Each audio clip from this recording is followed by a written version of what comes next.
Everyone, मेरा नाम है लावण्या और आप देख रहे हैं प्रगति क्लासेस का यूट्यूब चैनल। तो आज हम पढ़ने वाले हैं हिंदी के राइटिंग स्किल्स में से गद्य आकलन, जो कि आपके क्वेश्चन नंबर 5 रचना विभाग में आता है और ये आपका 4 मार्क का क्वेश्चन है। तो गद्य आकलन के बेसिक रूल्स समझेंगे और उसका एग्जाम्पल हम नेक्स्ट वीडियो में देखेंगे।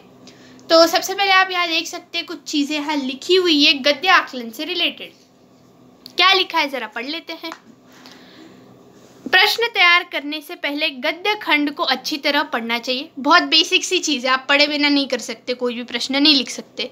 तो आपको क्या करना है, बेसिकली पढ़ लेना है आपके जो भी आपको दिया है पैराग्राफ अच्छे से। गद्य खंड के जिस विवरण से प्रश्न बनाए जा सकते हैं उन्हें उन वाक्यों को अपनी सुविधा के लिए रेखांकित करें। ये अवॉइड करना, ये करना है आपको अवॉइड। क्या बोल रहे हैं वो, तो वो ऐसा कह रहे हैं कि आपको क्या करना है, गद्य जो आपको पैराग्राफ दिया है, खंड यानी कि पैराग्राफ, उसमें आपको जहां से आप प्रश्न बना सकते हो उसको अंडरलाइन करना है। अंडरलाइन कर दोगे ना पेपर में, बोर्ड के या फिर स्कूल के भी, उसको कॉपी कंसिडर किया जाएगा। पेपर में आपको सिर्फ रोल नंबर लिखना होता है। देखो ये बोर्ड का पेपर है इस साल का, यहाँ पे आपको सिर्फ यहाँ रोल नंबर लिखना रहता है पेन से। बाकी आप पेपर में कहीं भी कोई भी मार्क करते हो, कुछ भी चीज़ टिक कर दिया, अंडरलाइन कर दिया, तो वो कॉपी कंसिडर किया जाता है। तो ऐसा बिल्कुल मत करना, ये अवॉइड करना, टोटली अवॉइड। ये गलती से भी मत करना। इसके बाद 4 प्रश्न बनाने हैं।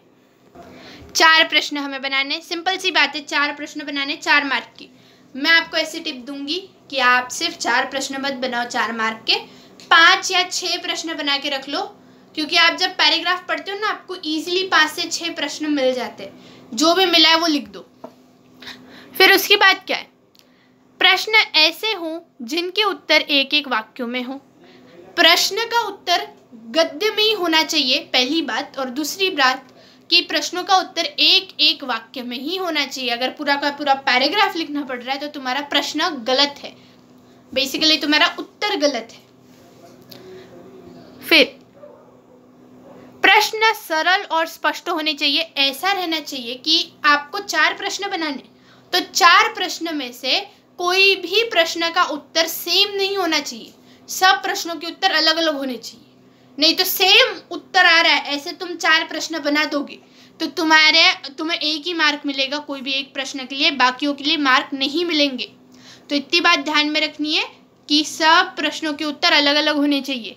फिर ध्यान रहे केवल प्रश्न तैयार करके लिखने होते हैं, उत्तर नहीं लिखने होते। हाँ, बच्चे बहुत बार क्या करते हैं, प्रश्न तैयार करके लिख देते हैं और फिर उसके बाद वो लोग उस प्रश्नों के उत्तर भी लिख देते हैं। तो मैं ऐसा नहीं करती।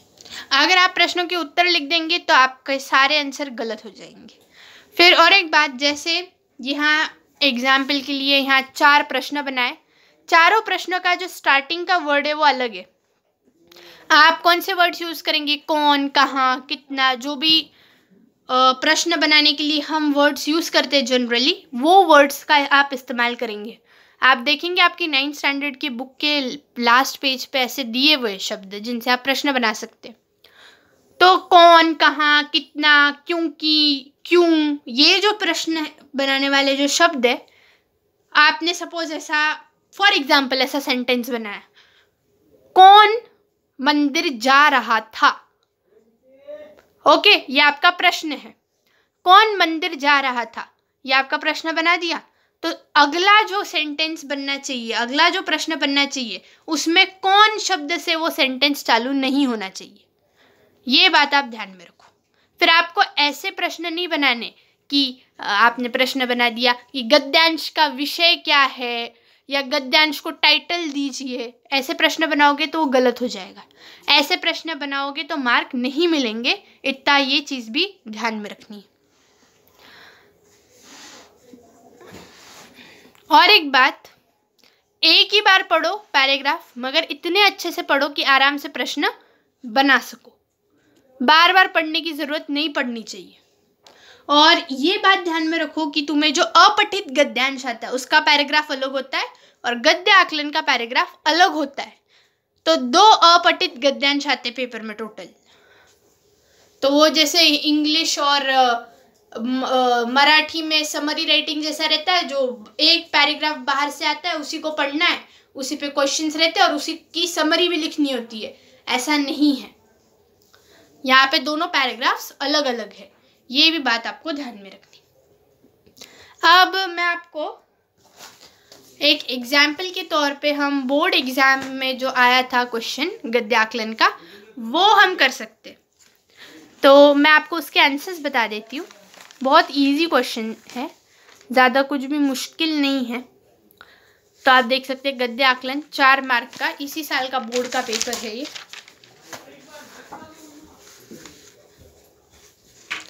वाणी ईश्वर द्वारा मनुष्य को दी गई एक बड़ी देन है। पहली लाइन में क्वेश्चन बन रहा है, क्या ईश्वर द्वारा मनुष्य को दी गई एक बड़ी देन है? वह मनुष्य के चिंतन का फलित है और उसका साधन भी। चिंतन के बगैर वाणी नहीं और वाणी के बगैर चिंतन नहीं और दोनों के बगैर मनुष्य नहीं। मनुष्य के जीवन का समाधान वाणी के संयम और उसके सदुपयोग पर निर्भर है। मनुष्य के जीवन का समाधान किसके संयम और उसके सदुपयोग पे निर्भर है? बट यहाँ पे फिर वाणी 2 क्वेश्चंस का आंसर वाणी हो जाएगा।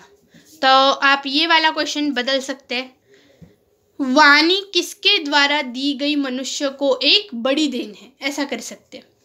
मनुष्य के सारे चिंतन शास्त्र वाणी पर आधारित है। मनुष्य के कौन से शास्त्र वाणी पर आधारित है? तो चिंतन शास्त्र।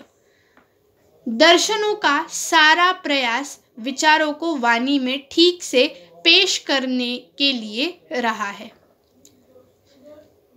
दर्शनों का सारा प्रयास किस चीज में रहा है? वाणी विचार का शरीर ही है। वाणी किसका शरीर ही है? बहुत सारे प्रश्न बनते, तो ये आपको मैंने एग्जाम्पल के लिए बता दिया। हम ऐसे और भी प्रश्न प्रैक्टिस करेंगे अगले वीडियो में। तब तक के लिए बाय। वीडियो को चैनल को सब्सक्राइब करना, वीडियो को लाइक करना और वीडियो को शेयर करना।